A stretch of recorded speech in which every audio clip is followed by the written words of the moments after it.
This is a rebroadcast of BK on the Air. If you hear a telephone number, please don't call, as you will become one with the dark side of the Force.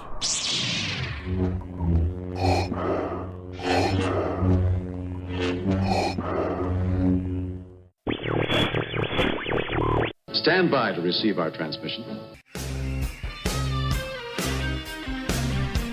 Yeah, wow. I feel like I've been like through the ringer or something. I feel like I've been trotting and hopping around and been on some kind of crazy, wacky adventure of some kind. Oh, wait, I have been on an adventure. Where you been? I've been to Spain and Italy and just all around the world, feels like it, because I just saw an Indiana Jones film. Indiana Jones movies, and I know that they paying homage to it, especially in Spielberg and Lucas really wanted to get Harrison Ford in a tuxedo at the beginning of the Temple of Doom, at the beginning where he goes to Lachey's Lounge and he's in the white tux. He looks so James Bondish there, and that's a big throwback to that. So, these characters. Why am I talking about this? Well, I did. I got to go see Indiana Jones. It's BK on there, by the way, in case you're wondering what you stumbled upon here, either on the radio or on a podcast. Indiana Jones. And we were talking about this last night after the group of people that I went to see it with when we left. I was looking at Brian Gwynn, who's on the show sometimes, and he's with the Classic Movie Misfits podcast. Check them out too. We're old enough now, and you're included in this too. You're a little younger than us, but doesn't mean much now in our age that we are now. But when we were younger, we always talk about, Alan, if I'd met you when I was 18, you would have not been able to drive with me. You'd be a lot younger, than me. But we have seen. Guys, can I come with you? Okay, Alan. All right. Hey, let's take Alan with us. If you take me, I'll buy the popcorn. You're buying the popcorn and the gas, buddy. Okay, as long as I go with you. As long as I can be with you guys. No one ever said that to me because I was a nerd. Nobody wanted to be with my geekiness driving around, except other geeks. But You would have taken me in. I would have taken you in. That's right. I looked at you. Alan, you lost today, kid. But you don't have to like it. Put a hat on your head. No, put a nerd hat on your head, a little Yoda ears or something. Talk about Indiana Jones, yeah. We have seen, let's go through it right quick before I start this. I've seen, and when I say some of these things have ended, I know they haven't ended, but my version that I grew up with has kind of ended. I've seen the Star Trek classic franchise end. I've seen Star Wars finally end. The Luke Skywalker saga of it, I'll put it that way. And now, I've kind of seen James Bond end in a way as well. Technically, we which all actually have. started long before I was born, not too long, but long, which was with us for a while. Now, supposedly, I've seen the Indiana Jones franchise come to a close. At least when Harrison Ford says, "Yeah, this is my last Indiana Jones film," I'm like, I believe that. I don't know that it's necessarily the last film, though, or the last thing we'll hear from that universe or that world or whatever. So we've seen a lot of things. You remember being a kid, we'd always go, I can remember back in the day when I was just waiting. I'm like, wow, I can't wait for Return of the Jedi to come out because it's kind of the third movie. And I remember where we were, had we been able to look forward and had a time machine, maybe we could have seen into the future or the past, we would have been astounded at what was to come and when it finally ended. And I'm not saying I don't have anything else to live for. Don't tell me that. I'm like, well, I've seen Indiana Jones and all of this, so I guess they can let AI fill in for me like everything else. Hello, this is BK on the Air. Just put a bunch that was pretty good. A lot of my voices strung together to try to do something. Hey, that's coming. That was that's actually coming. really good. So, wow, could you do the whole show? I don't want to do a give monologue that anybody way? any ideas. Hey, you already left your show this morning, and I filled in for you, so we all can be filled in for. That's for sure. That's the lesson we never forgot. Yep. You are always replaceable. I learned that the hard way once when I had a job, and I'm like, oh, well, they're not going to fire me because they need me too much around here. I do too much stuff. Boy, did I find out how wrong I was. And then later on in life, I'm like, every time that would enter my mind again, I'm like, no, I can be replaced at anything I do. They may have a little trouble if they get rid of me to train somebody, whatever I'm doing. I'm not saying they'd be better, but they'd be fully willing to take care of somebody and put somebody else in. The word is replace. Replace. We can put another warm body right there where you were. Right. So I never think. I need a monkey who can turn the microphone that's on. Right. That's like a broken clock, right? Twice a day. Mm-hmm. But we've seen all these franchises kind of come to an end. Now, there's more on the horizon. I know there's Star Wars shows. I know there's Star Trek TV streaming series and other things. But the classic things that we grew up with, that I guess incarnation of them is kind of gone. Done. Because unless it's AI, unless it's CGI AI characters, which that's possible. If in the future, everybody's like, well, I've seen it. The effects are so good now. They could make a movie with William Shatner, Leonard Nimoy, and DeForest Kelley, and make one more classic crew movie just out of just using the AI technology. I'm like, true, it won't be the same, yes, but true, but still, the realism of the ones that we had are gone.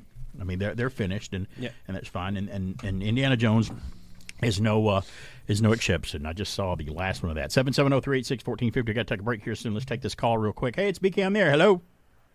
Hey, it's James. How are you? Hey, James, you're calling. Okay, you're calling in early. So I'm gonna set it up because it's James Install from 550 KTRS in St. Louis. And it's Geek to Me Radio up there, and he's on Sundays. I'm on Saturdays. We kind of book in the weekends. And he actually went to see Indiana Jones and the Dial of Destiny. Actually, I think a couple of days before I did. I just saw it last night. And we're going to give our our review of it. I'm going to hear from you and pick your brain about it when we come back. So stand by, James. I'll be right back with you, okay? Perfect. All right, James Install is on the line. We'll go back with James when we come back. So I'm part of me when this one ends, and this one kind of does end. I mean, there's an ending here where I'm like, no, see, if they made another one with Harrison Ford now, that would be ridiculous after this one ends the way it does. But who's to say we can't pick it up and make another movie that's set in the same world but call it something different, like Star Trek The Next Generation did not have Captain Kirk in it.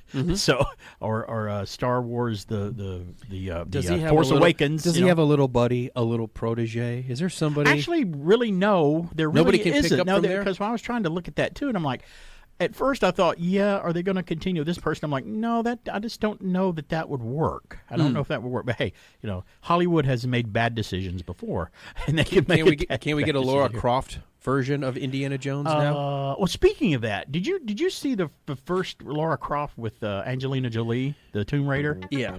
Did you see the next one with the Alicia Vikander? No, I didn't. One? That one was actually really good. I saw the trailer for that and saw, hey, here's a 2-time Oscar winner doing an action. That was pretty good. Okay, I want to check that out. Yeah, that was, and again, it's based on a video game that I never played, but it was still interesting. So we got James Install on hold. It's BK on the air. We'll continue the geeky talk, the retro radio rocket man. That's who I am. I got a lot of other stories. I got a Harrison Ford story about his stunts that he did in Indiana Jones. It's July the 4th weekend, at least when we're on the air. And hey, guess what? They've cast the Superman legacy film. It looks like that they have cast Superman and Lois Lane. Wait till you hear who they are. You may have already heard. When we come back, it's BK on the air. We'll return after these messages. I believe in the old things, family, friendship, fairness. That's what this country's all about. Taking it to the edge, laying it all on the line. I watch your tail, you watch mine. I value human life. Hey, we're all on the same side. TJ Hooker, he's with you. We're with you on ABC.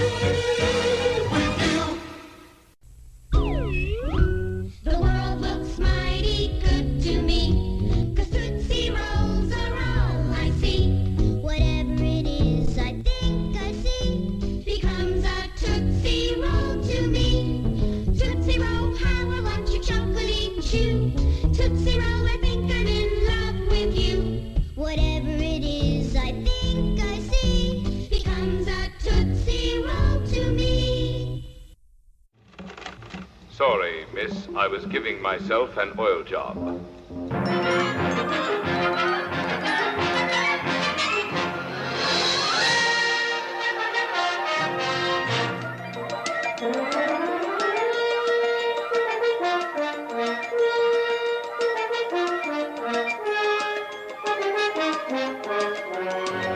Hey, we're back. It's BK on the air here on AM 1450 and 100.3 FM WBHF. We're going to we will get to in due course the Pat McCormack and the golden rage of TV today.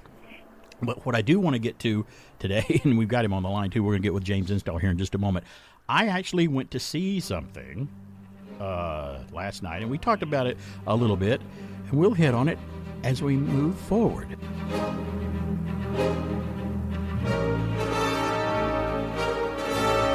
You know who it is. The man with the whip and the man with the hat is back.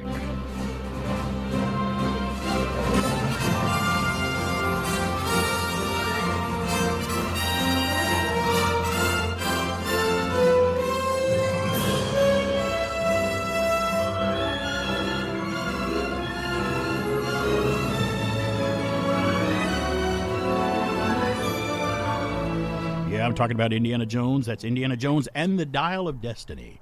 Opened in theaters, I think, probably opened Thursday night, and some people had a early preview of it that are in the know and can do things like that. You know, the special people. I may have one of those special people on the line right now who got to see an early preview. It's James Install from KTRS 550. It's Geek to Me Radio in St. Louis. Hello, James. Hey, how's it going, guys? Good, doing good. The man with the whip, the man with the hat is back. You got to see it long before, well, at least a couple of days maybe before I did. Let's delve into it right now. It's the fifth, people may not believe this, but it's the fifth, not the fourth. It's the fifth Indiana Jones movie. And I'll tell you what, if I put these films on my shelf, the order, I've got the order that they'll go in now since I've actually seen this one. Start us off, James. Give us your impression, and what did you think? Give us your review of Indiana Jones and the Dial of Destiny. I liked this one better than Crystal Skull. I think that Crystal Skull is the bottom of the five, but I still think that's a movie I still defend, even though it's got a lot of detractors. But this one, I think they learned from their mistakes in Crystal Skull. They gave us more of kind of what the fans wanted. We got a lot of nice nods to previous installments, including Temple of Doom and Raiders and things like that. It's kind of James Mangold directing it, much like he did with Wolverine's final outing in Logan. He kind of gave us Old Man Indy, if you will. This was a nice send-off for everyone's favorite archaeologist. That's a good way to put it. Also, would you say? And I also thought that Indiana Jones needed this. I don't know why. Maybe there's a reason, but it needed this injection of some new blood, like James Mangold and the other guys that wrote the screenplay with him. Do you agree with that too? Yeah, I think this was a different take on it. We kind of there's a lot of stuff that fit in nicely with indie lore, and it had some missteps. Obviously, it wasn't a perfect Indiana Jones film, but it's very hard to top Raiders of the Lost Ark in general. So. Well, people ask me, they're like, do you love this one? And I'm like, let's put it this way. The first three Indiana Jones films, you could probably make them from now till the end of time, and you'll never make a better one than the first three. Sometimes things have a classic, the word classic assigned to them because of a reason. There's a reason for that. They can't be touched. But this one did. If I were to put these in order of preference, and you may agree with me, I pretty much put them in the order of preference that they were released, except I'll put this one in the fourth favorite spot, and I'll see what you think about that. You know, I think if I'm going my favorite to my least favorite, I would say Raiders of the Lost Ark, Last Crusade, Temple of Doom, this one, the Dial of Destiny, and then Crystal Skull in the fifth place. Right. No, I mean, the only thing I would change is I'd put the Temple of Doom second, because I did really like it. To me it was the Empire Strikes Back of the first three. But you know what's funny? And I told Alan this earlier this morning when we were talking about it, because he hasn't seen it yet, so I'm trying to keep it spoiler-free for everybody. You're fine. I'm trying to keep it spoiler-free for the audience, too. So, no, everyone doesn't die. You thought that about Guardians 3, too. Everyone dies. I didn't say anything. There's no reason to go watch it. You can't say that.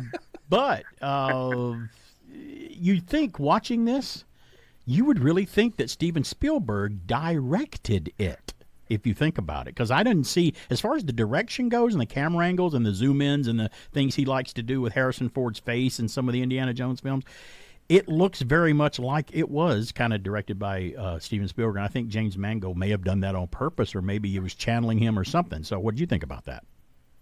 Yeah, I think so. I think, like I said, they did a lot of. I think we talked about this once before. The term fan service is kind of looked down upon by some, but if you're a fan, you want that service. So I think the fact that it was shot, as you said, in those certain elements, we kind of, especially in the opening scene, which is the flashback to his adventures at the end of World War II, that felt very much like it was right out of, it could have been butted right up against Raiders of the Lost Ark and things like that. So I think, to your point, yeah, I think that's a little bit of fan service on James Mangold's part, but I'm all about fan service. If it doesn't hurt the plot or the character and also moves the film along, then that's all good to me. That's a good position to take, and I agree with that. And I can apply that to the TV series, to the streaming series Picard, which came out the third season. A lot of fan service in season 3, but it served the purpose of the story, and it was really well done. Exactly. Yeah. And talk about pre-credit early first scene sequences, and that's a throwback too. The James Bond movies always had his first little opening. It takes place here that may have a little something to do with the upcoming movie, but it's a little adventure all in itself, and then it stops.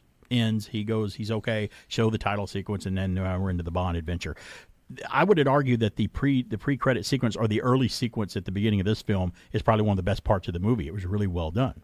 I think so too. Yeah, they used that de-aging technology like they used on to give us Luke Skywalker in season 2 of The Mandalorian.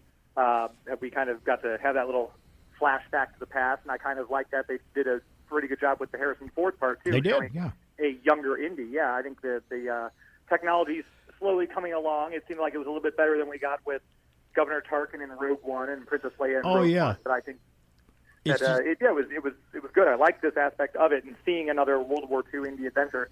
It's just getting better. It's just getting better and better, and I love it. By the way, we're on Main Street here in Cartersville. And we can see people walk by the window all the time. I love and we got 8-bit Star Wars. We have 2 great Star Wars T-shirts outside our window now, just giving us a thumbs up, which is great. So that's fantastic. I always want to acknowledge that. Yeah.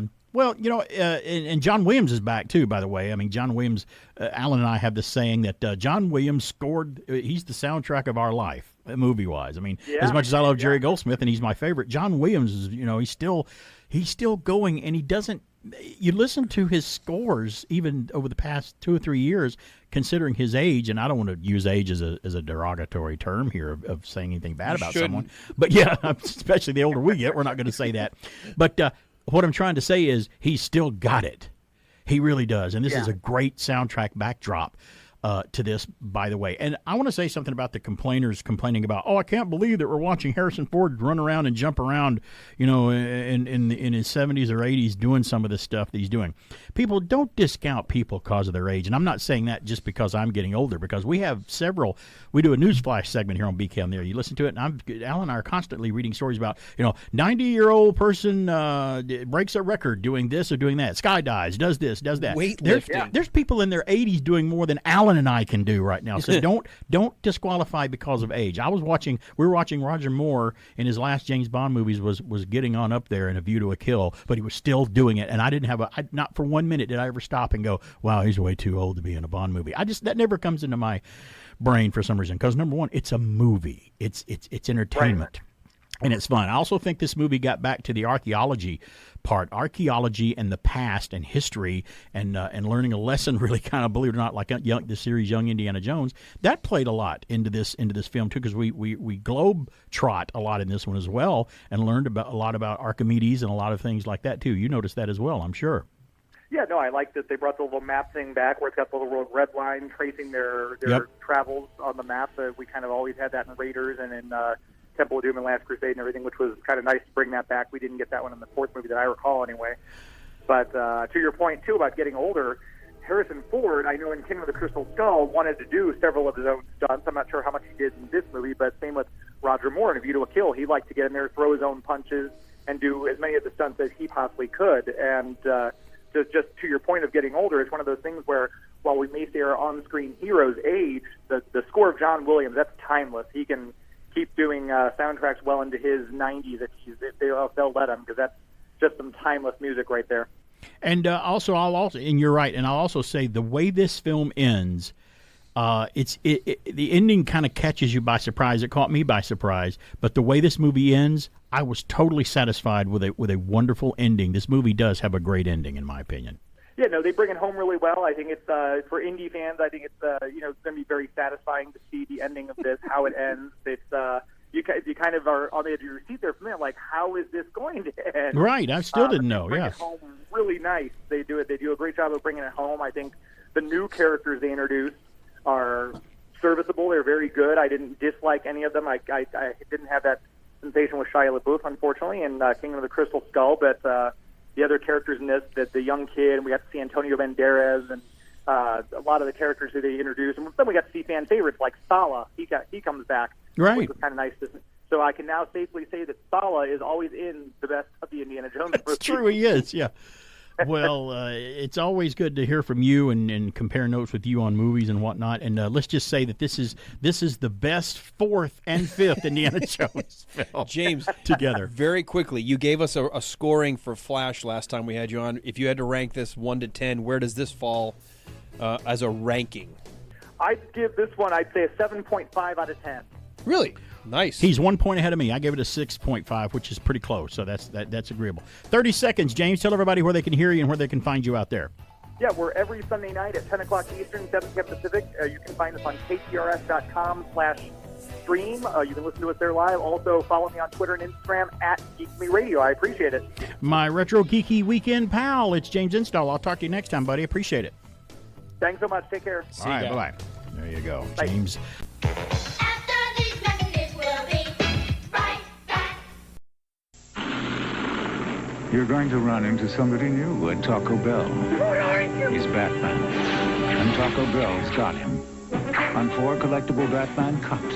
Just buy a 32-ounce drink and your cup refills and new cinnamon twists are all free. I want you to tell all your friends about me. Tell them to drive, fly, or just drop by today to collect your free Batman cups. Only at Taco Bell.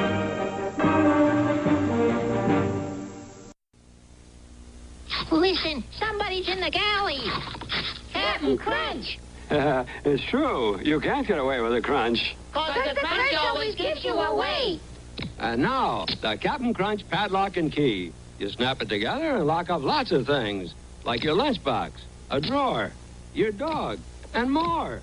The padlock and key. One in specially marked boxes of Captain Crunch cereals. Captain Crunch cereal, a yummy part of a good breakfast. Now back to the show. Oh, yeah.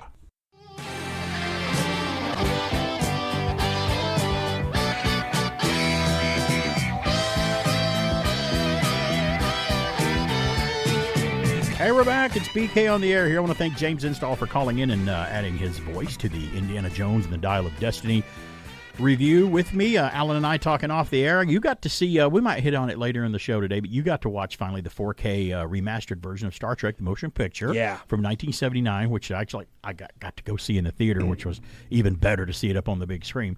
And we might hit on it later, and you got to revisit that from many, many years ago. It was a great way to spend a couple of hours with some old friends. Kind of like Iron Man or whatever. If Star Trek the Motion Picture had not been a hit, I don't think we'd have had a bunch of Star Trek movies. It was actually, like or dislike the first film, it was the first one, and it's one that kind of hit it all off. I know that they didn't hit their stride and their regular look until The Wrath of Khan, and they might have improved on a few things. A lot of people think they did, but they did start out with that. That's the first movie they started with. I'll tell you this, as a restoration, a 4K director's cut update. It's beautiful to look at. Awesome. It really is. The cinematography. If you have even, I'll just say this, I think you said it when it came out. If you have this sort of reservation to go revisit this, you're like, I remember seeing it and I had some problems with it, it is worth the rewatch. I thoroughly enjoyed it. You're every watching moment. it as an adult now as compared to a kid, too, and we talked about that earlier about Indiana Jones. And I'd seen it a few times before, and I always appreciated the story element of it. I realized it was a Star Trek story, not a Star Wars story. Yeah. But the restoration is beautiful. You would be amazed at the amount of tweaking that was done on it, which was not a lot, but usually special editions of movies, when they redo them, they add stuff in and add scenes. This one actually was cut. The running time is shorter. Yeah. And the effects were just cleaned up and redone a little bit. And the sound, the score. Sound is great. Is so, I mean, it's part of the movie. It is a character. I don't know whether you know this or not, and we will flash the audience here in a second, but I have to say this too, or I'll forget. You know, when they usually remix a movie, they redo the sound in a movie, they sometimes just kind of tweak it before they bring it out. Let's tweak the sound on it, make it a little bit better.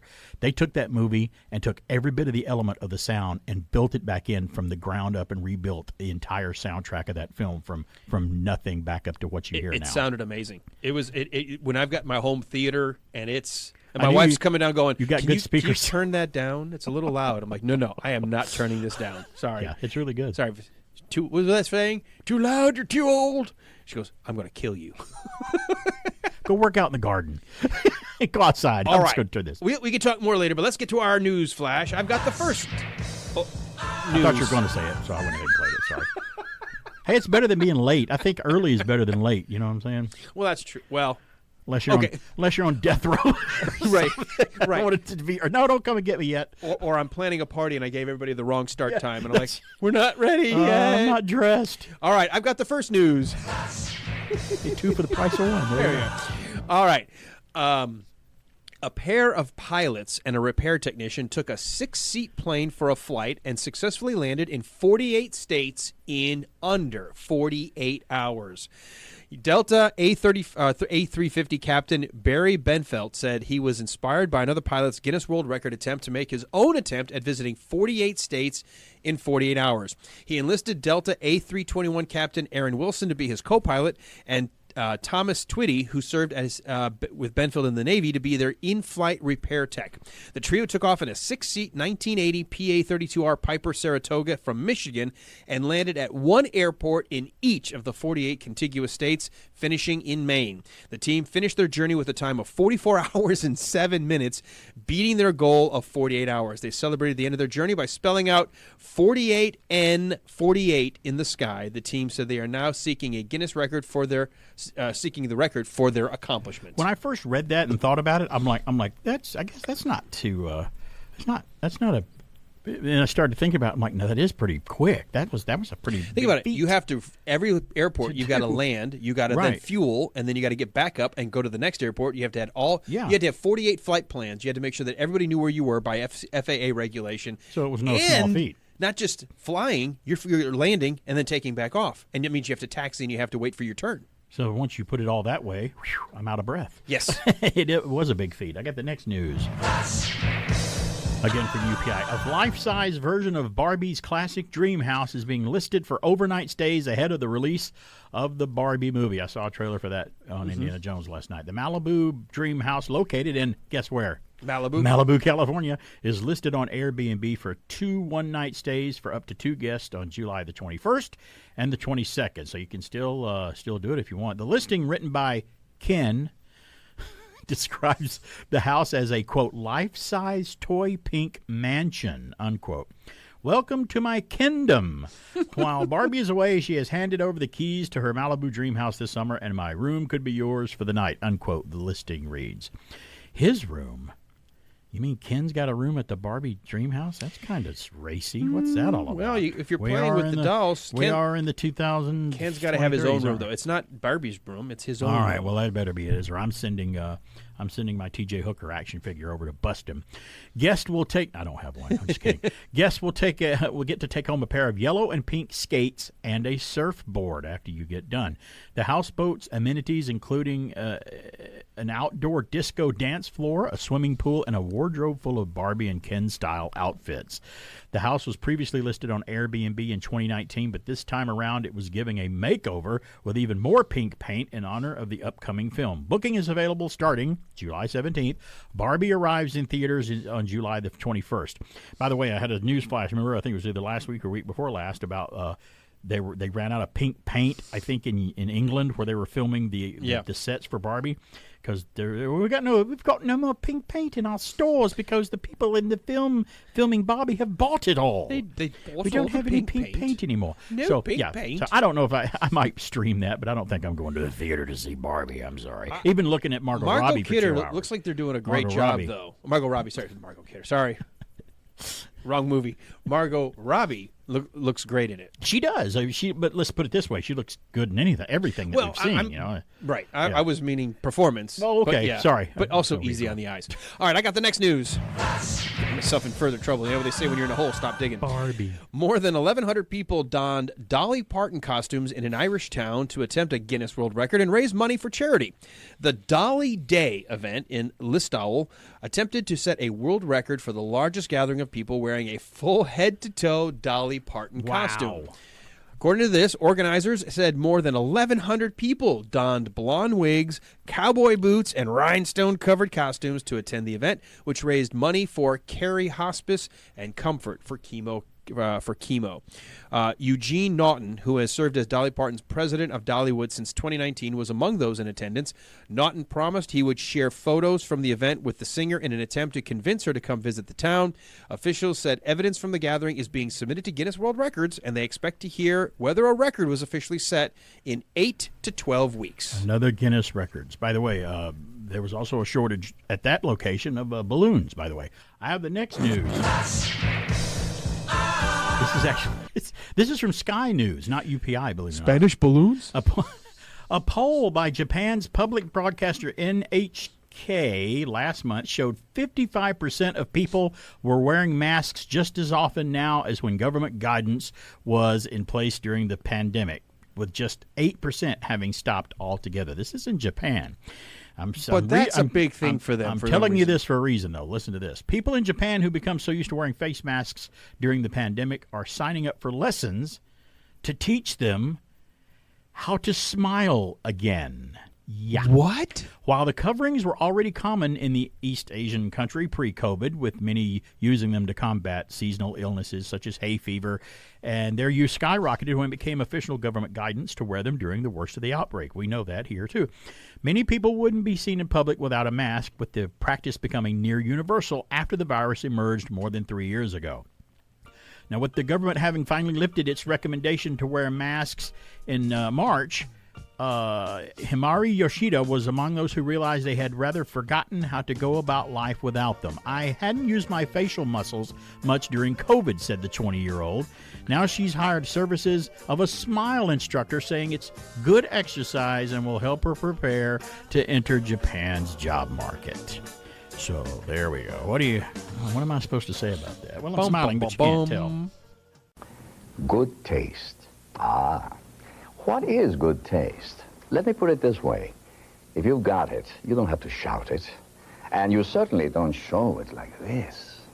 In coffee, good taste is a subtle thing, a blend of rich flavor and long experience. And once you've found it, nothing else will do. Maxwell House ground coffee, always good to the last drop.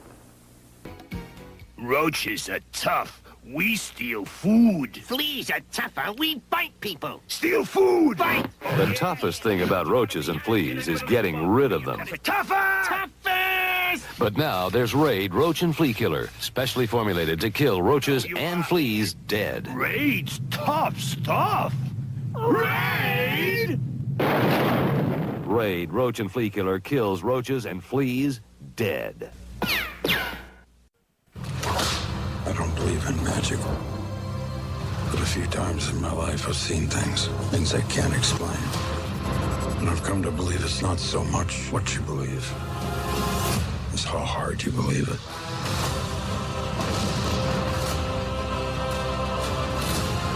Hang on! Give 'em hell, Indiana Jones! Indiana Jones and the Dial of Destiny. Rated PG-13. Tickets on sale now. And I'm telling the truth. Tickets are on sale now. The music's phenomenal. And the Dial of Destiny. Yeah, that's good old John Williams is back. John Williams is like I consider him a cast member. He's part of the crew. You know, he's there. His voice is there with these films. Star Wars, Indiana Jones, Jaws. He what did we say? He wrote the soundtrack of our movie lives. What I like, Really and did. even in that trailer, you get the sense that it's the finality. Like he managed to put the way he plays tone. it. Yeah. It's a little slower. It has a little more, I don't want to say ominous, but it's sort of, you sense it's the end. Like it has some of a finality to it. Right.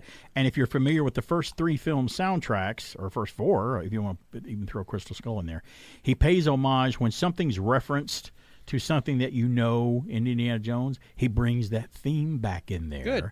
Kind of like, you know who did that first, to attach a motif to something like that in entertainment? Wagner did that first with his operas. He's the first guy to go, this is the Valkyries, this is this in the opera. I'm going to write their theme when they're on the stage, and his thing. He's credited for starting that motif of themes for characters like that, and that's kind of what it is now. It's the modern day music theme and entertainment attached to somebody like that.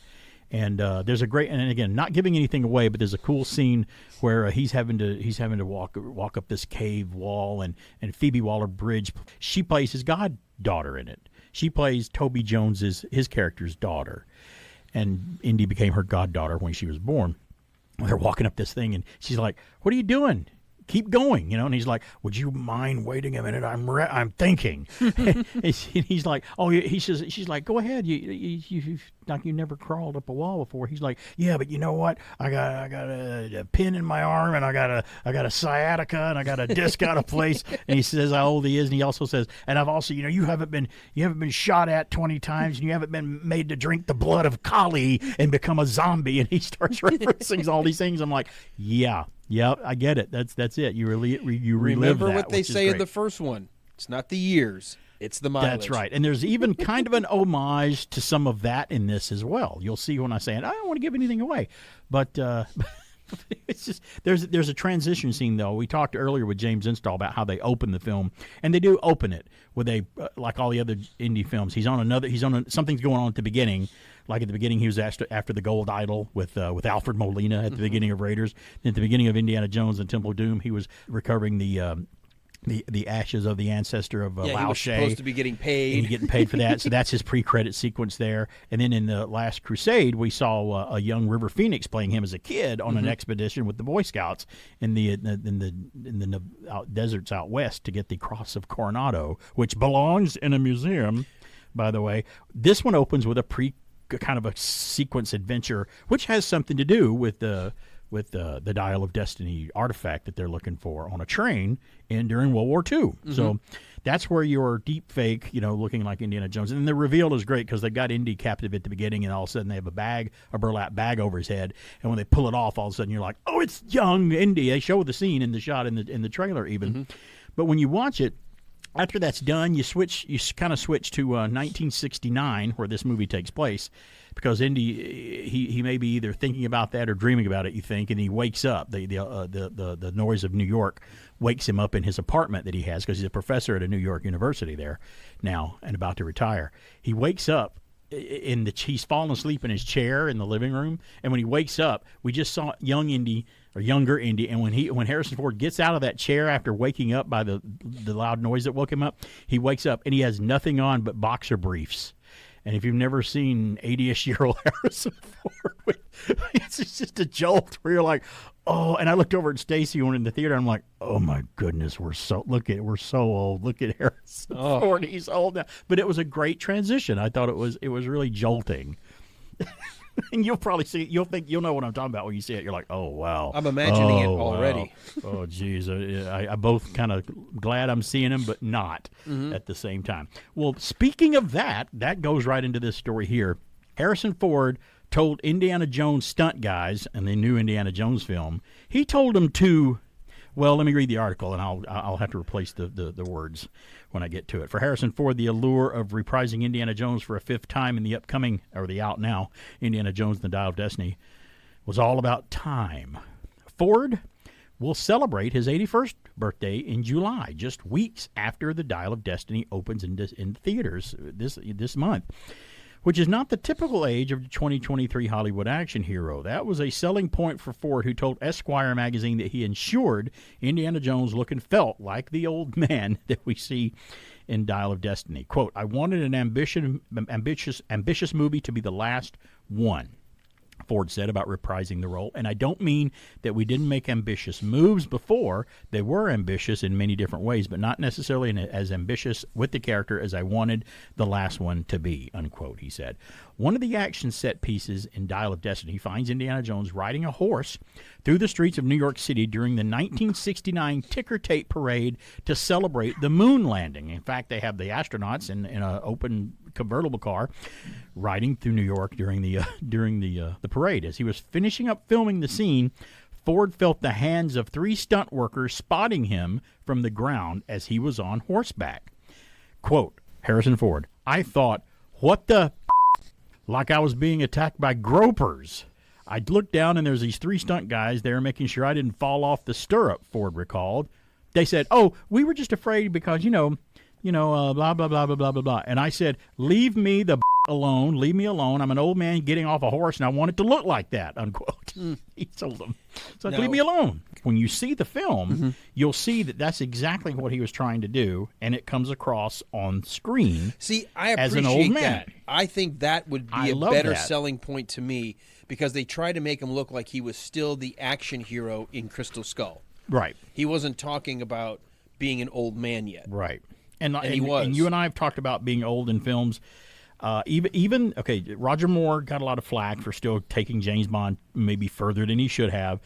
They started complaining about some of the nighttime talk show hosts made fun of the Star Trek films in the 80s when they were coming out with Shatner, Nimoy, and DeForest Kelley because they were getting long in the tooth. And they're like, oh, it's Star Trek 3, The Search for Geritol and vitamins and stuff. And they all did that.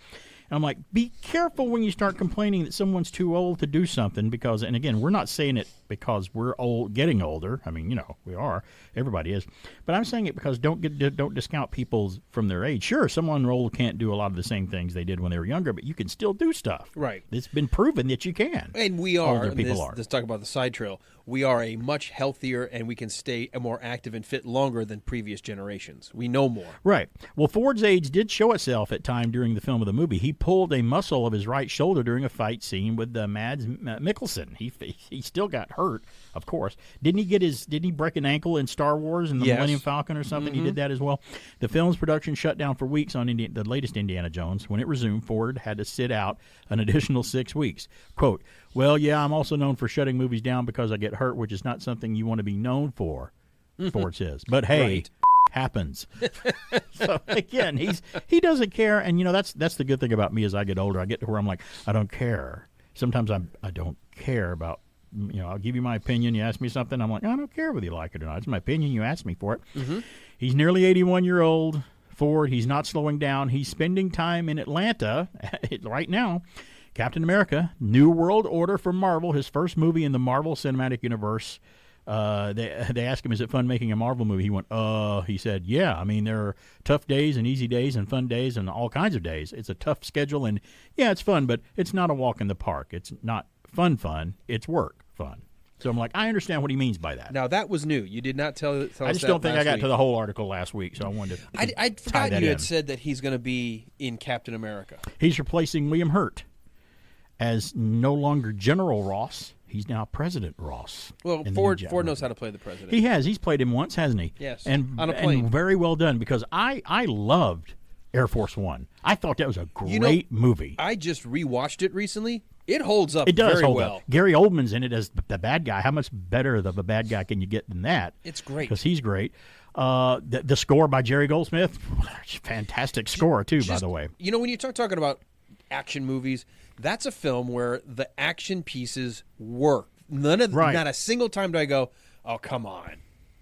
They're really believably well done. And they didn't write Air Force One they didn't write the action sequence and write the story around them. The action sequence in Air Force One belong where they are. They happen for a reason, and it's not over-the-top Rambo type thing. It's an action movie, but it's actually a little bit of both in that movie, because it's a movie about the president hijacked on his own plane. It's a credible movie, and I wonder if some of it is how much they had to we can't report everything that Air Force One has, or we break the secrets and stuff. And didn't the CIA or someone, the government, actually question Tom Clancy once about wondering how he knew so much about certain stuff during his research and stuff? Tom Clancy actually had a background in it. He did, and then they were like, don't share everything. Because, remember Donald Pleasance playing the president in Escape from New York? John Carpenter. Remember they had an escape pod in Air Force One, and I don't know that it has one or not, but it did in 1981 when that movie came out, or in the movie it had it. So you wonder what they have. They're not going to tell you everything we've got. No. You know what? I don't want to know. It's not my business to know everything. Some things are a secret for a reason. But yeah, he's played the president before, and I'm looking forward to that. Don't know how much I'm looking forward to the movie because, it's written by the same screenwriters that wrote the Falcon and Winter Soldier TV series. So I'm not too enthralled by that. But maybe, I don't know. Stranger things have happened. But Indiana Jones and the Dial of Destiny, I gave it a thumbs up, thumbs down. It's a thumbs up for me. It's BK on there. We will return after these messages. I can be any kid on the block. Oh, yeah? Yeah.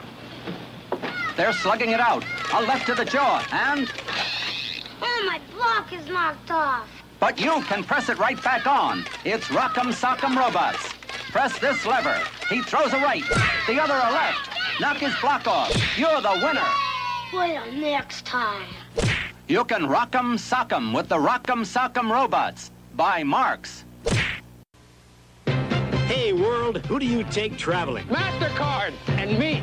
Who do you take shopping? MasterCard and me. Who do you take to dinner? MasterCard and me.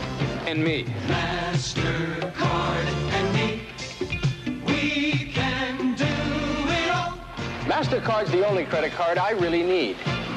Anywhere. MasterCard and me, we can do it all. Inside your carpet, there's a jungle teeming with odors. Smoke odors, pet odors, musty, dusty odors. They make their home in your carpet and fill your room with their smells. That's why you love my carpet.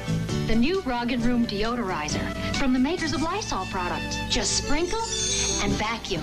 It gets rid of odors in the room by getting rid of odors in the rug. The whole room smells fresh. That's why you love my carpet.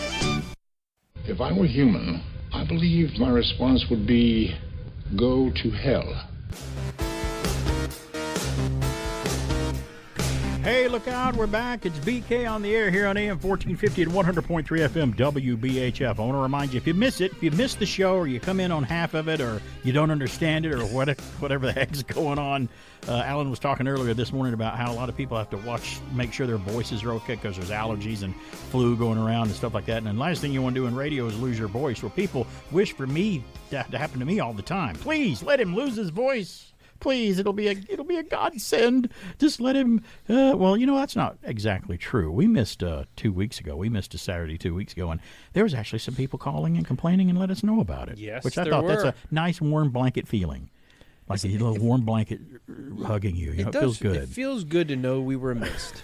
I love that. Well, if you missed the show, the point I was trying to make was I turned it into a podcast, and I have a YouTube channel, BK on the Air, Spotify for podcasters, and on SoundCloud. So there's ways to find it out there. But if you hear it on the air, it's different on the podcast. I take all the local commercials out, and I replace them with old classic TV spots and trailers and sound effects and cool commercials from the 60s, 70s, and 80s, sometimes Schoolhouse Rock, sometimes this. And speaking of that, we may have a Schoolhouse Rock coming up today on the program because this is basically my 4th of July show, my Independence Day show, right. Saturday before the 4th, and I might slip in a little something that has to do with that with Schoolhouse Rock. I won't say what it is, but if you've seen them all and grew up with them, you might know which one I talk about. If the show's on the 4th ever on Independence Day or close to it, a little before it or a little after, I always try to sneak this little thing in as a homage to the past. And buddy, it reaches way back into the past, not just the 70s, but in a good way. But in a good way, and tricks you and teaches you a lesson like Schoolhouse Rock always did with us. We didn't mind as kids learn something if it was fun. Well, they put it on Saturday morning with the rest of the cartoons. We had no choice to watch it. But I mean. And it was a cartoon. Yeah, so it just, for us, never occurred to me that it was educational. I thought it's just another cartoon. Didn't you learn better in school when you had a teacher that was teaching you in an interesting and different and made cool it way? Fun? Yeah. Because I had a math teacher. I'm still to this day, I had 2 math teachers in a row, like in the 6th grade and 7th grade middle school. That would teach math, and they would. They would be one of those teachers that had their desks set up in the classroom in the back. Not in the front where you could see them. They would get up front where their chalkboard was and just go, okay, today we're going to learn about fractions and multiplication and long division. And I'm sitting there like, or sketching a picture of Captain America on my notebook or something because I just didn't care. I wasn't passionate about any of it. Didn't like it. Didn't care. And I didn't understand it. If you don't understand something, you're going to go, oh, this is overwhelming. This is it's like when you my mom opened her manual to her VCR the first time and go, I can't understand this. That's why it's blinking 12 o'clock all the time. Will you fix it? Well, I could do that. But that's the reason I didn't get math. But on the other hand, my science teacher in the 8th grade, he was fantastic. He was a Star Trek fan. He tied all the Star Trek stuff in, and when it came to astronomy, when we were learning about that, he would cross-reference it and do it. And guess what? I did really well in that class. So sometimes the teachers have everything to do with it. 100%. And my better half is a teacher. and she's one of the best type teachers I've ever met because she does that. And we've talked about it before. She has fixed her. School is out now, but when it's back in, she's going to still continue her Harry Potter motif in her classroom. Her entire classroom is just it's homage to Harry Potter everywhere. And she's reading the books to them in class in their free time and stuff when they're just having a ball doing it. And I know it is. I went and helped her decorate it. You know what I did? You know what I did to help her do it? I hung all the little keys from the ceiling on and they had little wings on them. I hung all the keys with little very thin filament line to make it look like, and when the air conditioning comes on, it moves their little wings and it actually looks like they're flying around, and it was really cool the way we set it up. And her students, I think they always... She'll meet a student from 5-6 years ago who's like graduating or something and still remembers her, and that says a lot. Mm-hmm. It depends on the reason you remember the teacher. Hey, That's you were true. one of the best teachers I ever had. I loved you. Oh, look, hi, Mr. Waite, who taught me math in the 7th grade. You know, you were the worst teacher I ever had, and that's why I remember you. Yeah. Forgettable. The teacher but makes I all the remember him. difference. I had a statistics professor. He loved doing his own problems on the board.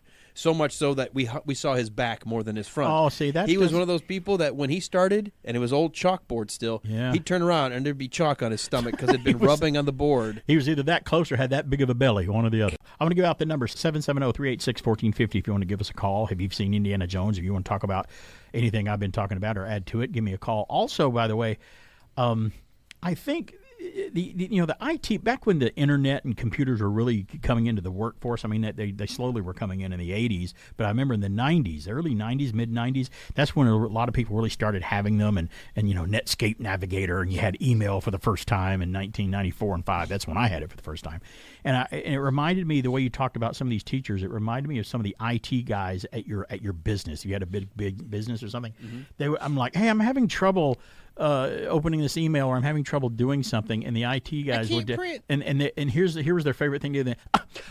Okay, and they'll get the keyboard and go, okay, you do this and do this and do this, and you do this and you do this and you do this. Okay, there. And I'm like, I didn't understand a thing you just told me, but they're because they know it, and they're telling you how to do it, thinking you're going to pick it up like they know it. And I'm like, I don't understand what you just did, and they wonder why you call them back the next day to show them the same thing. What did you do? I think they had a secret agenda. They didn't want you to know how to do it. That may have something to do with it, because they wanted to justify their position. I think there's a lot of that. I had to fight that when I got in charge of the IT department. Oh, man. Because I'm like, no, we're not going to be those kind of people. Good. 'Cause I hated Good. those kinds of people. And when I took over, the people in the team were like, oh, yeah, we hate going to help people. I'm like, well, then you're going to change now, because our job is to go help people. Right. That's what you got to do. But I mean, And- you're right. There's that mindset. Plus, there's also the mindset. A lot of them were the geeks that got made fun of their whole lives. And now they had a they chip. can hold it I over understand you. That, yeah. Problem is the difference between a geek and a nerd. And I've said this before: a geek and a nerd. Geeks are not all nerds, but usually all nerds are geeks. Correct. Nerds were geeky and like science fiction, all that stupid stuff. Stupid is that people thought it was. But they were also extremely intelligent and smart when it comes to computers and details and remembering things. Geeks were usually just, oh, I'm just a geek, I'm awkward and stuff, but I make bad grades and things. I was a geek, still am. I was a nerd. Yeah, you were both. I was a nerd. But you're a hybrid though. You like the geeky nerdy stuff because you can sit here and appreciate Indiana Jones and Star Wars and Star Trek and all the stuff. Well, just that's watching the the geeky motion part. picture. But you like sports and all I the do. other stuff that usually geeks don't like. So, but it's okay. You can. So when the geek and sports war comes, you'll be able to go. Whoever side wins, you're going to be all right. Yeah. Not that there ever going to be a war of those two guys, but yeah. So I've got a It'd story be online. That's right. I fired a volley at you, but it was virtual. I got a Superman story. Superman casting has been done, it looks like. I'll have that when we come back. More movie news. Kids never give up. Kids are kids. Kids are kids, it's true. Kids will do things only kids will do. And moms are moms. They know what's fun for kids. Maybe Mom will make us some Kool-Aid. Kool-Aid unsweetened and my sugar gives them fruity flavors and vitamin C. Besides, soda's about 3 times the price. That hits the spot. Moms know Kool-Aid is the one for kids. Kool-Aid brand soft drink mix. So, we'll get your mother later and go to the movies. Dad, we forgot the peanut butter. Can we buy Superman peanut butter? Our brand's fine, honey. Have you ever tasted Superman peanut butter? Its strength is its great taste. Delicious. Smooth and creamy. A real fresh roasted peanut flavor. It's nutritious too. Superman peanut butter. Its strength is its great taste.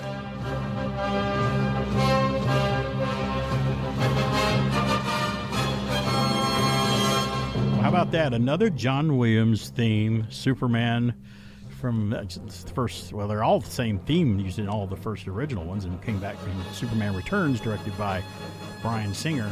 But even Richard Donner loved the theme. He was worried about his movie, but that this theme is big.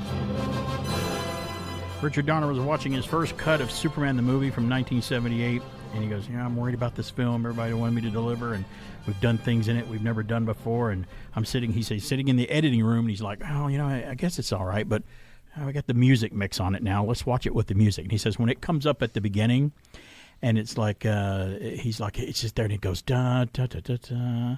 Da, da, da. And when the logo comes up, the music goes dun da da. He goes, it actually says the word. It went Superman. And he goes, when it said that, I felt great. He goes, once John Williams' music was on it, he goes, I love my movie 10 times more than I did. Sometimes when it's done and you see it all together. You and I have done live theater before on stage and stuff. There's something about rehearsing, reading the script, you rehearse, okay, we're rehearsing, we're wearing our own clothes and stuff. But when you put those costumes on, especially if you're in a period piece or you're in your garb that your character's going to wear, when you get that on for the first time, I don't know about you, I'm probably speaking for you too, but it helps me get into the character once I'm looking in that mirror and I'm like, last little notch you need. I can do this. It pushes me, that little edge is pushing me off that stage cliff there off the edge, and I just fall right off the edge. I love it. And do it.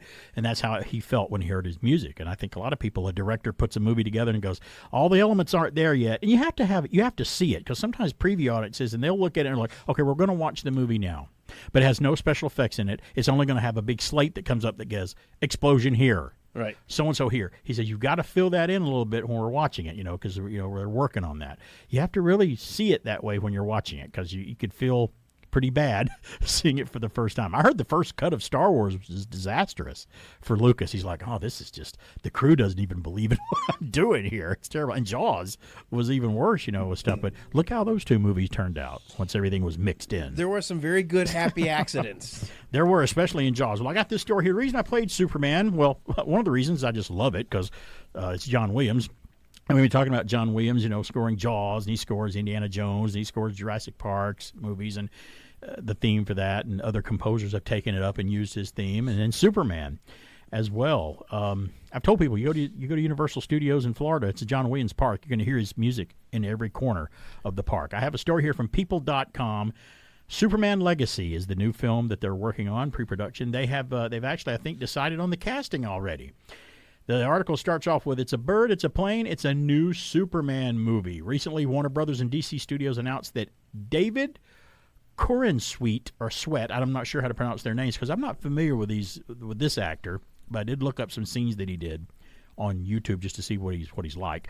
And an actress named Rachel Brosnahan, I think is how you say her last name, have been tapped to play Superman's Clark Kent and Lois Lane in the new film Superman Legacy. Now, I'm familiar with Rachel because she's in a show my wife watches called The Marvelous Mrs. Maisel. I think is it Netflix or is it Amazon Prime? It's one of those streaming series.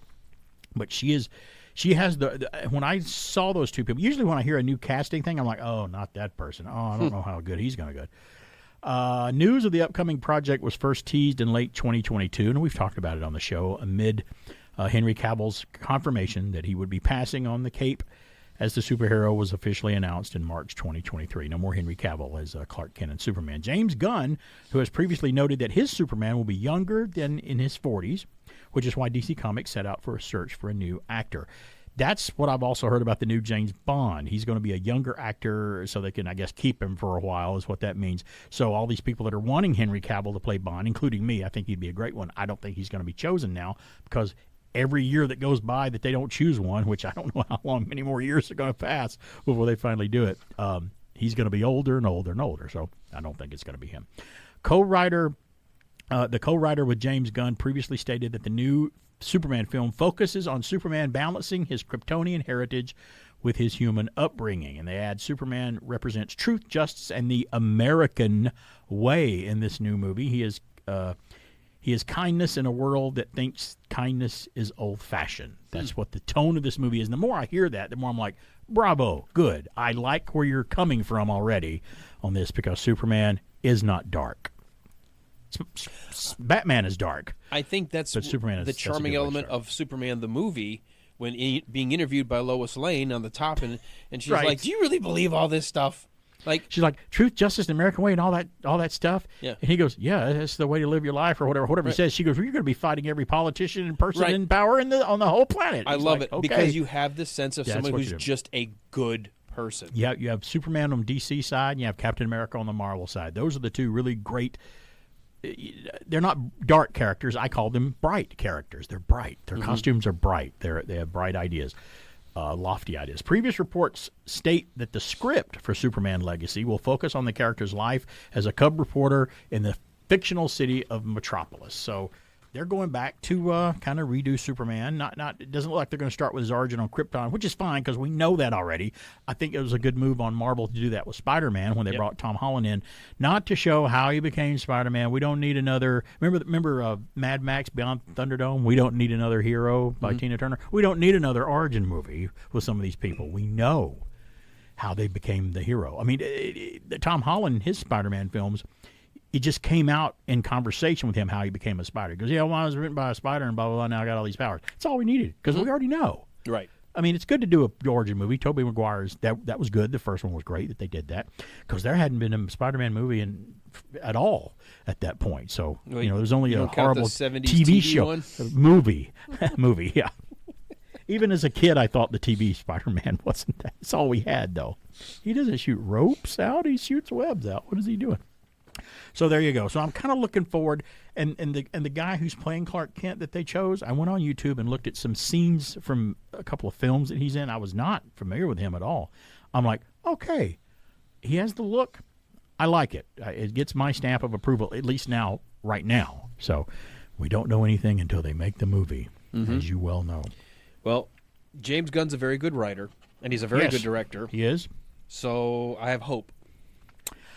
I'm hoping. I know that he did Guardians of the Galaxy, and he did one Suicide Squad, and those movies have elements. And you know what's funny about James Gunn? I haven't seen anything he's made other than those films. Really? I haven't seen another. Have you seen another movie he directed? I'd have to look and see. Because I can't. I don't know. I don't think I've seen one film that he's directed outside of the Marvel and the DC world. So, but I hope, and I'm sure he knows this, but I'm going to say it. I know that he knows that a Superman movie can't be like either one of those comedy-wise because it's not. You can throw the rock songs and the over-the-top comedy and stuff in Suicide Squad and in Guardians of the Galaxy, but you can't put a lot of that into Superman because it's not that type of movie. And I'm sure as a filmmaker he knows that, so I don't think we have anything to worry about when it comes to that.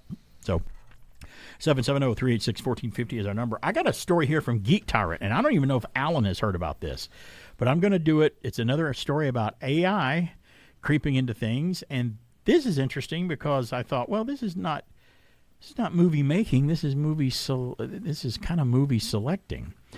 From Geek Tyrant, Warner Brothers will now be using AI to help them decide what movies to make. Did you hear about this? No. Here we go. Warner Brothers Pictures is embracing AI technology to help them decide what movies they're going to make, believe it or not. As you know, AI has become a pretty controversial subject for the creative arts. One side sees AI as a tool to help enhance the work they do, and Indiana Jones that we were just talking about, and the de-aging and stuff, while other people are seeing it as a threat that can take over their jobs. Well, it could go either way, I guess. One of the most recent controversies surrounding AI involved Marvel's Secret Invasion and how. And did you hear about this? You saw the first episode. I saw. AI was used to create the opening title sequence of a Secret Invasion, the new Marvel streaming series at Disney Plus. The latest report is sure to spark some conversation. According to THR, Warner Brothers Pictures had signed a deal to use Synalytic's AI-driven project management system Through that, the studio will leverage the system's comprehensive data and predictive analytics to guide decision-making at the green-lighting stage. The integrated online platform can access the value of a star in any territory and how much a film is expected to make in theaters and on other streams.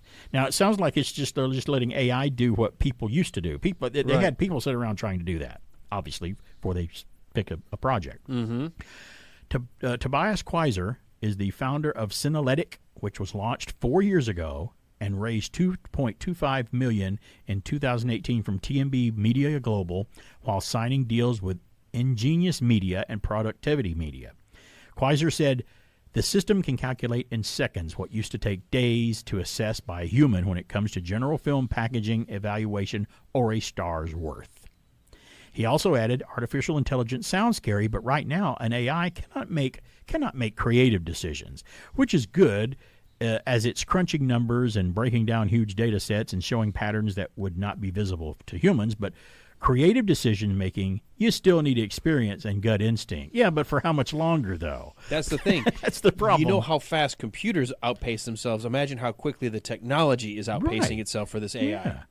Tanis Kiss, Senior Vice President of Distribution, added this: "We make tough decisions every day that affect what and how we produce and deliver films to theaters around the world. And more precise our data is, the better we will be able to engage our audiences." That's what that person said. Now, we've always known that the people really running Hollywood weren't the creative people. It was the bean counters, mostly. Some of the creative guys would still poo-poo that and go, "We don't like that." Well, you know what? You can be creative and want to be creative with your movie, and you and I talk about this, but if there's no money coming in, what are you going to be able to do? Yeah, right. You got to go fundraise or go to GoFundMe or something to do it. You still need money, right? You can't just poof it out of midair. Well, now it looks like these bean counters are quickly going to be obsolete. The human touch is being removed from that equation, it says. So there you go. However, regardless of whether it's humans or AI crunching the numbers, this is still the process of the filmmaking industry, and so I guess not much will change other than the process of green lighting or killing projects will happen at a faster rate. So, that decision's been taken away from them. How about that? Those are not the sounds I am seeking. We'll return after these messages. Ever watch kids play with Weebles? It's really something. Hey, hey, look at me and Weeble. Me and Weeble go all around. One day, kids pretend they're flying into Weeble Airport. Next day, they play around the Weeble Cottage. Or if it's real nice, they go out to the Weeble Marina and go fishing. Hey, hey, look at me and Weeble. The Weebles waddle, but they don't fall down. Romperoo makes Weeble toys. I'd like to talk to you about good things to eat, like Swiss cheese on a crisp Ritz cracker, or a chunk of ham on a crisp Ritz cracker. Peanut butter and jelly on a crisp Ritz cracker. Everything tastes great when it sits on a Ritz. You hungry? Then have some onion dip on a crisp Ritz cracker. Good cracker. Good cracker. From Nabisco. Good cracker. Good cracker. You're listening to BK on the Air. This is Mrs. BK, and I'm not listening now because, well, I sleep in every Saturday morning. But I'll catch him later on the BK Escape Pod podcast. Now, back to that man of mine, BK on the Air. Mwah. Thank you, honey. It is, and it's Independence Day weekend here with BK on the Air. As your body grows bigger, your mind must flower. It's great to learn, because knowledge is power. It's Schoolhouse Rocking, a chip off the block of your favorite Schoolhouse Rock.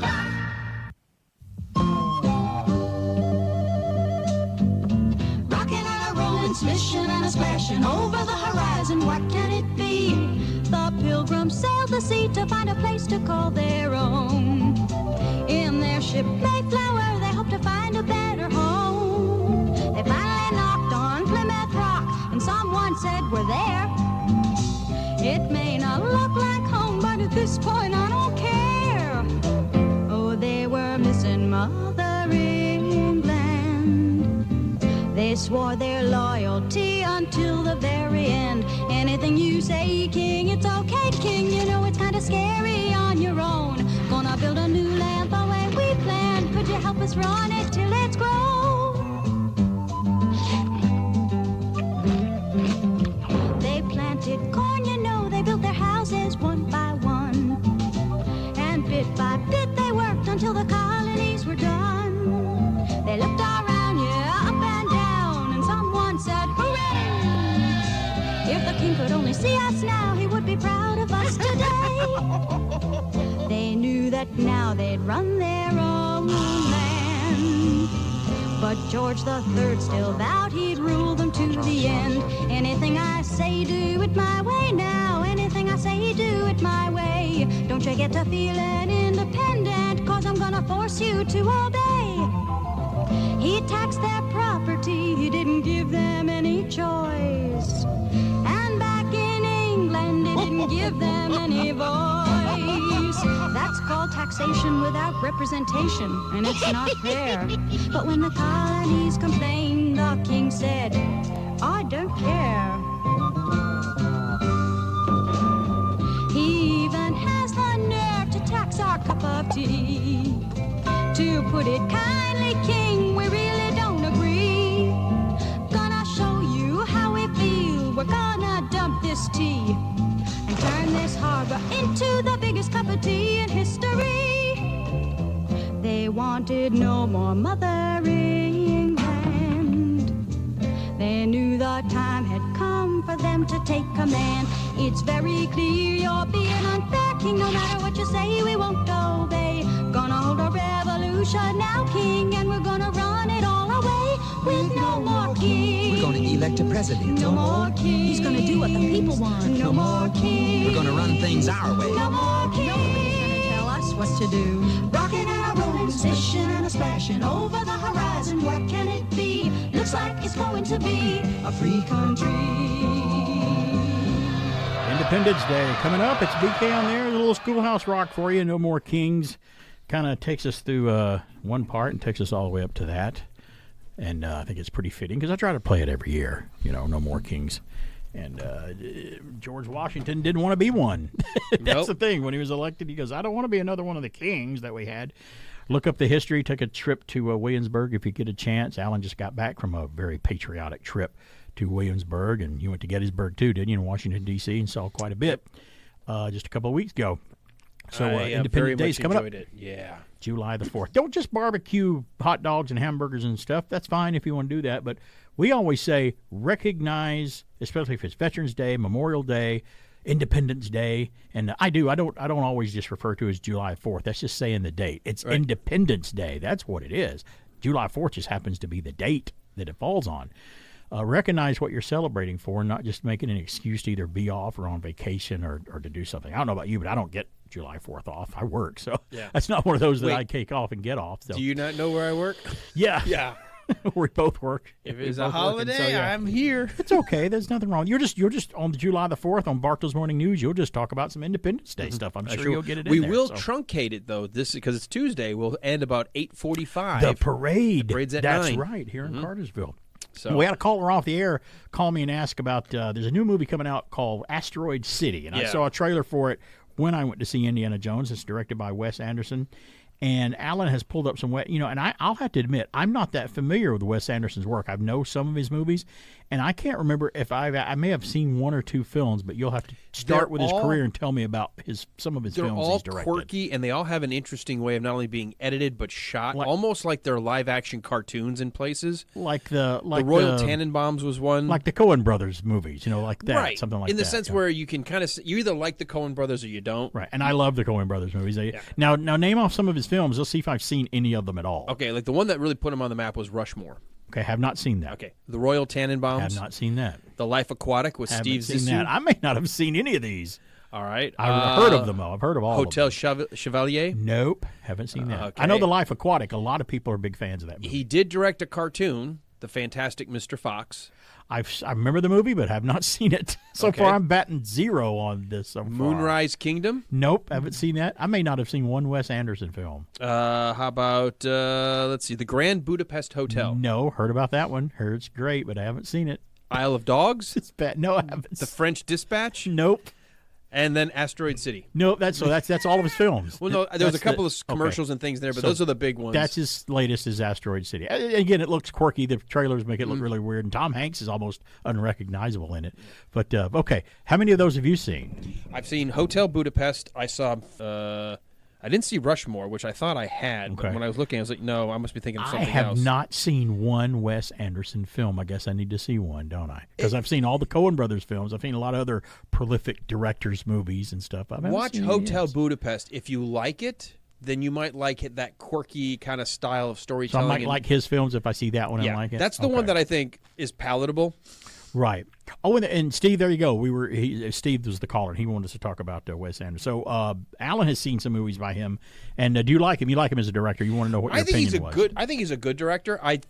But I'm not like the fanatic that's like, I gotta see the next Wes Anderson. I'm like, he's not like Christopher Nolan is to you or Stanley Kubrick is to me. Right. We've got to see the latest movie that this guy for me, does. when Oppenheimer hits, I will watch that on the big screen. There's a big trailer for Oppenheimer on Indiana Jones, and when I saw it, I'm like, that's Robert Downey Jr.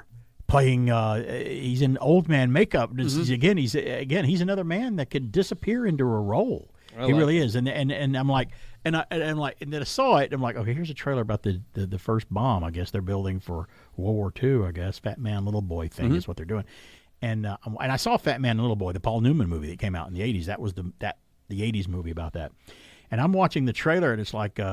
This is a movie about the bomb, and then it says from Christopher Nolan. I'm like, oh no, am I going to be smart enough to understand this movie if I go see it? And when that came up, she was already looking at me going, oh no, it's your favorite director. I'm like, yeah, I'm going to see it. But then you know what I started thinking? I'm like, I wonder if Kenneth Branagh's in this. So I keep watching the trailer, and there he was. Yep. He popped up. So I guess Nolan likes Kenneth Branagh.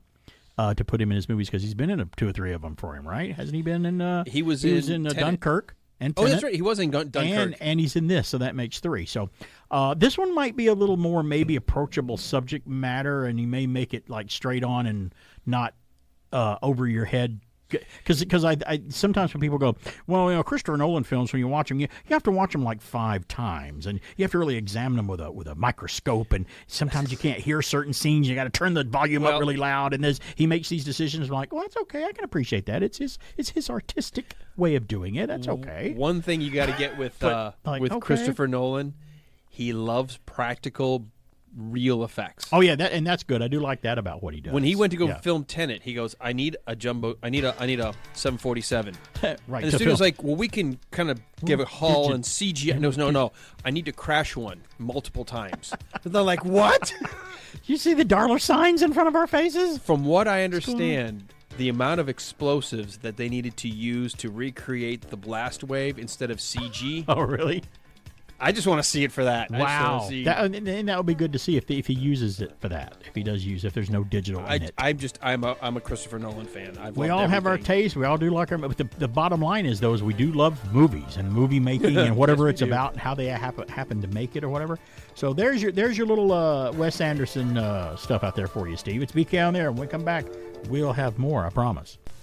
Brush your teeth. Haven't got time, Mom. Good. Open wide. Who are you? Hurtful J Cavity's the name. By not brushing, you're asking for some nice hurty cavities. Never fear, AIM is here. Ooh, I hate AIM. AIM fights cavities and it tastes good. AIM does taste good. Now maybe you'll brush. Brushing is as important as fluoride in fighting cavities. I will brush with AIM. Bye. Good girl. Take AIM against cavities.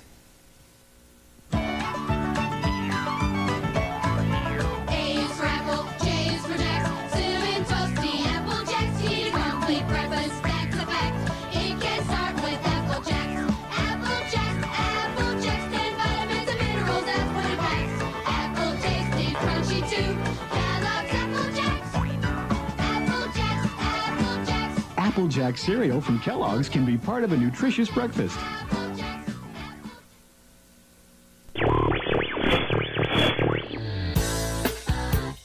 Greetings, fellow classic TV fans. Married with Children was an American television sitcom that aired from 1987 to 97. The show was created by Michael G. Moy and Ron Leavitt and starred Ed O'Neill as Al Bundy, a disgruntled shoe salesman, his two wild teenagers, starring David Faustino as Bud, Christina Applegate as Kelly, and Katie Segal as Peggy Bundy, his lazy housebound wife. The show followed the ups and downs of the dysfunctional Bundy family and was known for its dark humor, irreverent tone, and groundbreaking subject matter. Married with Children was the first primetime television show to air on the Fox network and quickly became a hit with audiences thanks to its bold and unconventional approach. It was inspired by the stand-up comedy of creative Ron Leavitt, who had previously worked on other sitcoms such as The Jeffersons and Silver Spoons. But with Married with Children, he wanted to create a show that was darker and much more subversive. He drew on his own dysfunctional family experiences growing up and used his comedy routines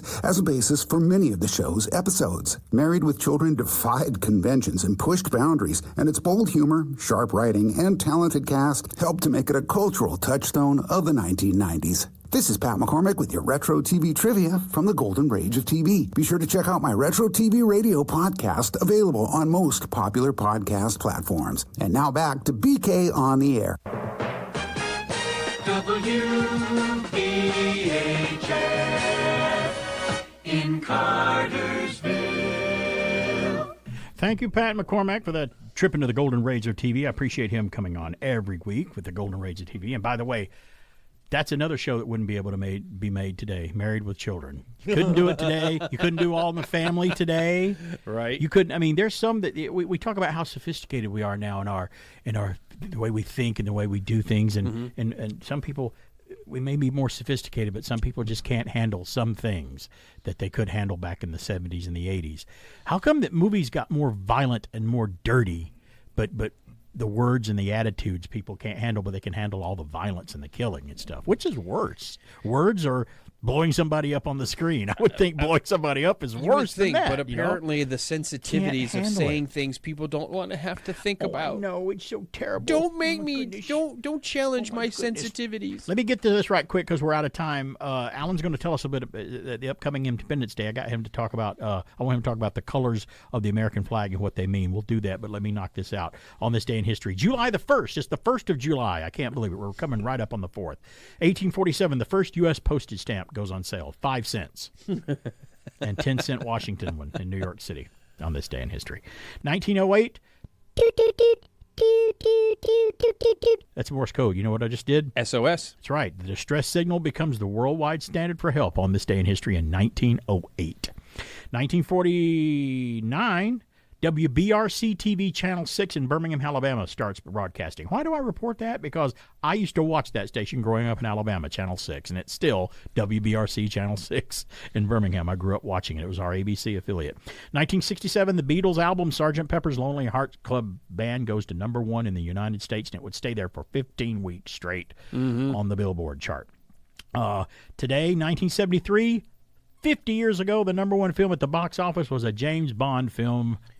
Roger Moore's first outing, Live and Let Die, was the number 1 in the theater 50 years ago. Today in 1979, Sony introduced the Walkman, the first portable cassette player in today on this day in history. I'm doing a Fred Sanford quietly. It's okay. You're having a big one over there in 1979. I didn't have one in 1979. I didn't get one till like the early 80s or 83 or 4 when I was in high school. But they introduced it in 79, along with Star Trek The Motion Picture, same year that came out. Today in 1984, the PG-13 rating is introduced by the MPAA on this day in history. It was introduced on this day. Do you know the two movies that helped? It wasn't used until Red Dawn came out, not just a few months later. But you know the two movies that really helped make that new rating come to fruition?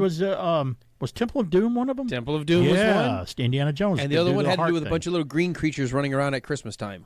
Really, was Gremlins that bad for PG-13? Now it seems tame. I think because so many parents were convinced that with little tiny green monsters that it'd be a cute kids movie. I'll keep going through this quickly because I want to get to the flag thing that you've got. 1986, Big Trouble in Little China. China premieres on this day in history. Great flick. Out of the ordinary John Carpenter film, but it was great. Today, Terminator 2 Judgment Day premiered on this day in 1991. And we lost Wolfman Jack on this day in 1995. Great DJ Robert Weston Smith was his real name, and he died of a heart attack at 57. Birthdays today include, guess who was born in 1899 on this day in history? Henry Jones Jr., Indiana Jones, American fictional film character, it's his birthday today. How appropriate that it's his birthday. Not Harrison Ford's birthday. Today is Jamie Farr's birthday from MASH and the TV show After MASH, and I saw him on an episode of Gomer Pyle not too long ago. Dave Prowse celebrates it. Well, he won't celebrate his birthday day because he passed away in 2020. Darth Vader, he was in the suit Darth Vader. He played in Space 1999. He was also in A Clockwork Orange for Stanley Kubrick. Born in Bristol, England. Today is Debbie Harry, Blondie. It's birthday today. She's 78 years old today. Blondie's knocking on 80's door there. And Dan Aykroyd, it's his birthday today. Ghostbuster Dan Aykroyd. He's 70. He was in Temple of Doom. He was, just for a quick shot there as he boards Lao She's plane. He was the British... to get him a spot on the plane. Oh, my gosh. Well, he's got the American actress. Yeah, as you will be riding on a cargo full of live poultry on this plane, chickens and stuff. Today is International Chicken Wing Day. It's funny I brought up chickens there. I love chicken wings, man, all kinds of stuff. And today is International Joke Day. What's the difference between an international joke and a national joke? I don't know. What's the difference? I don't know. I was wondering. You want to hear a joke? Kim Kardashian. There's a big joke for you right there. Well, Independence Day is coming up, and I wanted to try to do this before we ended the program today. Alan on his show earlier today talked about the American flag and the history of it, and you may or may not, you may know what the stars mean on the American flag, but you may not know what the colors and everything else means. Right. Alan, tell us about the American flag? Yeah, I wanted to do this because I think sometimes we forget. I mean, we hopefully all know that there's 13 bars, the red and white bars on the flag, and they represent the 13 original colonies. And hopefully, as you said, we all know that there's 50 stars to represent the 50 states. That blue battlefield where all the stars sit has grown over the years. 13, then it grew up as we add more states, we added more stars. But what about the choice of red, white, and blue? And I knew the red, and I kind of understood the white, but I didn't get the blue right. I guessed what blue meant only, and I got it wrong. But I had an idea, and I'll tell you what I thought blue meant later. Okay, so let's do the red. First thing, I said this on my show, but I think represents the blood of patriotism. Obviously, red is always used as a strong color, and red in this case for our flag, according to, this is from the American flag website, USA.gov, the red stands for valor and bravery. Generally, the blood that was spilled by our brave men and women in support of our nation, but the red stands for valor and bravery. So our guess on that was kind of right. Blood, valor, and bravery, so it would fall in there. Okay. White. Now, white is almost always for innocence or purity, and that's exactly what it stands for, purity and innocence. Not in the sense that we're just a fledgling country. They wanted to telegraph to the world, we're not a conquering country. Right. Now, you might say, well, you conquered all of the land from the Indians. Contrary to what people might believe, but yeah. Let's not get the difference between 400 and 300 and 200 years ago, the idea of we just expanded in the country we thought was ours. Right. We weren't going to go invade France. We're not going to go invade Spain. We weren't a conquering nation. Even the countries that we helped and assist after war is over, we help rebuild them to what they were. We don't take them over or whatever things. Exactly. If we were a conquering nation, we probably would have ruled the world by now. Really? Yeah, you think about it, but we don't. But we're not. So white standing for purity and innocence. And blue, what did you think the blue stood for? I thought the blue meant we were under a beautiful blue sky. Oh. Because we'll keep the rocket's red glare, the sky, the blue sky. It means it's not stormy. It's blue. It's wonderful. That's what I thought back in the day. I thought blue meant the blue sky, but that was my guess. And it's not a bad idea either, because going along with that concept of the big wide sky, about the freedom and liberty that maybe we all live under, is justice. Right. The blue stands for justice, as well as vigilance and perseverance. Truth, justice, and the American way. That's maybe why Superman is also loves the American way. He's red, white, and he's blue, yellow, and red. Yeah. So his yellow. But he's a white dude. Yeah. Usually, yeah. Yes, he is. Yeah. But in all seriousness, it's great to know the meanings behind the colors, because the red says we're willing to fight. The white says we're not going to intentionally become the aggressor. And the blue says we are interested in liberty and freedom and justice for every single person. Right, and you can complain or protest and go, well, we don't really do. I'm like, you can't. That's like people that complain about stuff like that and go, well, we're this and we're that, and we're not that. I'm like, just because some people don't adhere to that doesn't mean the idea Right. and the ideas and the philosophy put forward, it doesn't make it not true. We still believe in that and do it. You guys are a bunch of wackos that maybe don't believe it or do this or do that. No, that's different. That you can't judge it from the actions of a few. That's I how would you've always argue that of late, the white of our flag may be more off-white because of the way some of our politicians have acted. You think it may be beige? Maybe color, maybe could be coffee. a tan color, maybe not quite But I as think bright as it you're should be. right. Let's remember, there's an ideal, and maybe that's why we need to hold our politicians to a higher standard. Yeah, I mean, you should always do that, no matter where you are. And if you're able to do it in a country where you don't get in trouble for true. doing it, be careful. Let's hope we can But still have that freedom here. Just taking the trip the way I did to Williamsburg, and you just went, and now the Independence Day is coming up. It's just so it fills you with a sense of, and I'll say the word because people poo-poo the idea of being prideful now. Well, pride isn't always something bad. I'm proud of where I live, and I'm proud of where I'm from, and I'm continue to be proud of it no matter what bad stuff happens. I'm still proud of the idea that the Founding Fathers began There's a and difference did. between having pride versus hubris. Right. Well Where you said. have that sense of pride that leads to your downfall. Thanks for bringing the flag thing to the show. I wanted to talk about it and close it out, and we did it perfectly because it's Independence Day weekend and it's coming up. Happy Independence Day. You too. Let's go shoot some fireworks off. But we'll be careful doing it. It's BK on the air.